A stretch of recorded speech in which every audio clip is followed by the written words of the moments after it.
Three, two, one. Disebutkan oleh Allah Subhanahu wa taala dalam Al-Qur'an bahwa nafsun itu berkadang menjadi nafsu ammarah. Nafsu setiap annas, nafsu kita itu kadang menjadi ammarah, kadang menjadi lawwamah, kadang menjadi mutmainnah, kadang kembali lagi ke ammarah. Itu nafsu setiap annas. Nah, bagaimana insan menghadapi atau harus berhadapan, harus bekerja sama, harus berkolaborasi dengan nafsu itu. Nah, ini yang perlu kita pahami, dan kita juga mewaspadai, dan kita juga harus meningkatkan nafsu tersebut menjadi nafsu yang baik. Jadi nafsu itu satu, tapi yang satu itu kadang sifatnya menjadi ammarah, sebagaimana firman Allah Subhanahu wa taala yang Allah menceritakan tentang Nabi Yusuf alaihi salatu wasalam. Nabi Yusuf berkata, yang difirmankan oleh Allah dalam Al-Qur'an, "Wa ma ubarri'u nafsi innan nafsa la'ammaratun bisu'i illa ma rahima rabbi."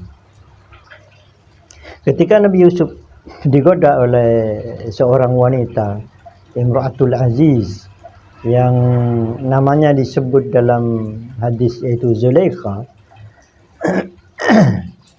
Zulaikha menggoda Yusuf pada saat itu.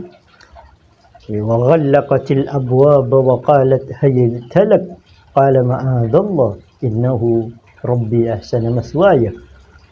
Di Zulaikha pada saat itu mengunci abwab, semua pintu istana dikunci oleh Zulaikha, dan kemudian mendekati Nabi Yusuf.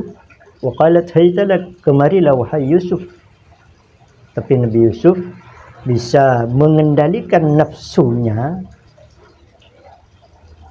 yaitu mengingat Allah Subhanahu wa taala, berlindung kepada Allah Subhanahu wa taala dengan berkata, qala ma'adallah, a'udzubillah, aku berlindung kepada Allah, karena Allah tempat satu-satunya berlindung yang membuat keamanan, yang menjamin keamanan bagi kita.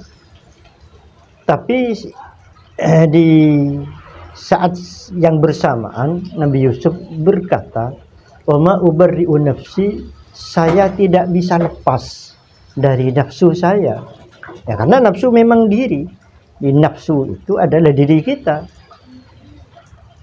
Itu yang dimaksud tadi, khalaqakum min nafsin wahidah. Di nafsu, siapa nafsu? Ya nafsu kita.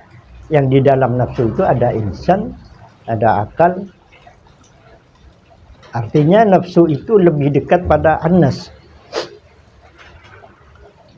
Kata Nabi Yusuf, wa ma ubarri'u nafsi, saya tidak bisa lepas dari nafsu saya, dan sesungguhnya nafsu itu ammaratun bisu, selalu mengajak pada kejahatan. Itu yang disebut dengan nafsu ammar.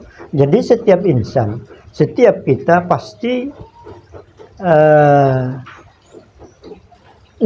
memiliki nafsu yang kadang nafsu itu mengajak pada maksiat, mengajak pada maksiat mata, mengajak pada tangan untuk bermaksiat, mengajak pikiran untuk bermaksiat, mengajak hati untuk bermaksiat.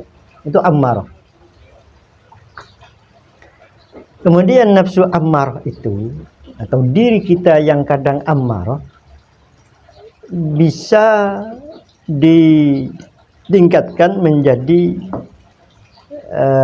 nafsu yang bisa ditegur, menjadi nafsu yang bisa diajak pada kebaikan, menjadi nafsu yang bisa dihalangi untuk bermaksiat kepada Allah, bisa dihalangi untuk menghindar dari hal-hal yang jahat, yang zalim.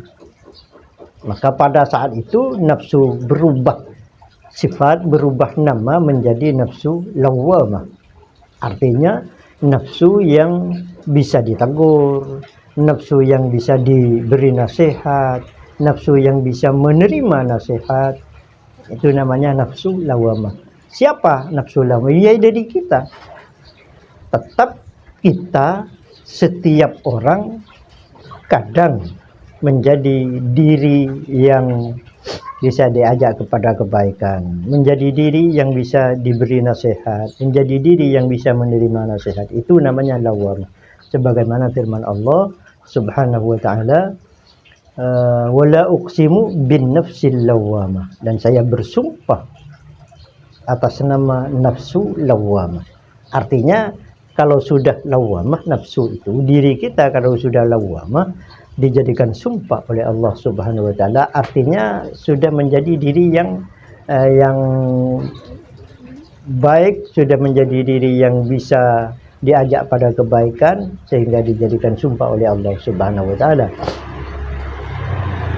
Kemudian kalau diri kita bisa terus meningkatkan nafsu itu, kalau diri kita terus diajak untuk belajar, kalau diri kita terus diajak untuk mendekatkan pada kebaikan, kalau diri kita diajak terus mengenal Allah, mengenal sifat-sifat Allah, maka pada titik-titik tertentu dari kehidupan kita, nafsu itu atau diri kita akan menjadi diri yang tenang, akan menjadi diri yang baik, akan menjadi diri yang selalu berada pada kebaikan. Maka pada saat itu nafsu atau diri kita dinamakan nafsu mutmainnah. Artinya nafsu yang tenang, diri yang tenang, diri yang baik, diri yang memiliki hati yang bersih, sebagaimana firman Allah Subhanahu wa taala, ya ayyatuhan nafsul mutmainnah irji'i ila rabbiki radiyatan mardiyah fadkhuli fi ibadi wadkhuli jannati. Kalau diri sudah menjadi mutmainnah, maka sangat baik dan dipanggil oleh Allah Subhanahu wa taala atau disebut oleh Allah Subhanahu wa taala sebagai diri yang akan mendapat ridha dari Allah Subhanahu wa taala. Karena menjadi diri yang ridha pada Allah, maka Allah pun akan meridainya. Radiyah mardiyah.